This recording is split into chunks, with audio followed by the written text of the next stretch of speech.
कापसाचे चेक एक महिना 2 महिन्यांना लेट येऊ राहिले. कापसाचे चेक आल्यानंतरही जालना जिल्हा मध्यवर्ती बँक आणि हैदराबाद बँक, महाराष्ट्र बँक, कुठल्याही बँक शेतकऱ्याचे पेमेंट वेळेवर करण्यास तयार नाही. कारण फक्त दाखवता की पैसे नाही आमच्याकडे, कापसाचे पैसे द्यायला त्यांच्याकडे पैसे नाही. बँकांना दररोज हवे असलेल्या चलनापैकी फक्त 25% चलन स्टेट बँक ऑफ हैदराबाद कडून देण्यात येत असल्याचं मध्यवर्ती बँकेकडून सांगण्यात आलंय.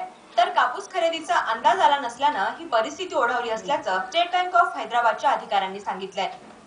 पर्याय म्हणून जिल्हा मध्यवर्ती बँकेने नाशिक, औरंगाबाद येथूनही 10 कोटीपर्यंतचा निधी म्हणजे चलन उपलब्ध करून घेण्याचा प्रयत्न केलेला आहे. तरी ही अडचण अद्याप पूर्णपणे सुटलेली नाही. पेमेंट करण्यासाठी जिल्हा मध्यवर्ती सहकारी बँकेने गेल्या महिन्यात आमच्याकडे रिक्वेस्ट दिली होती डिसेंबरमध्ये, आणि रिझर्व्ह बँकेने कॅश अप्लाय करायला कमीत कमी 3 ते 4 महिने लागतात. त्यांना आधी सांगावं लागतं 3 ते 4 महिने. स्टेट बँक ऑफ हैदराबादसह 27 राष्ट्रीयकृत बँकांकडे संचित कपात नसल्यानं ही अडचण निर्माण झाली आहे. सध्या डिसेंबरमध्ये त्या दृष्टीनं चलन मिळवण्यासाठी प्रयत्न करण्यात येत असल्याचं अधिकाऱ्यांनी सांगितलं. जालना.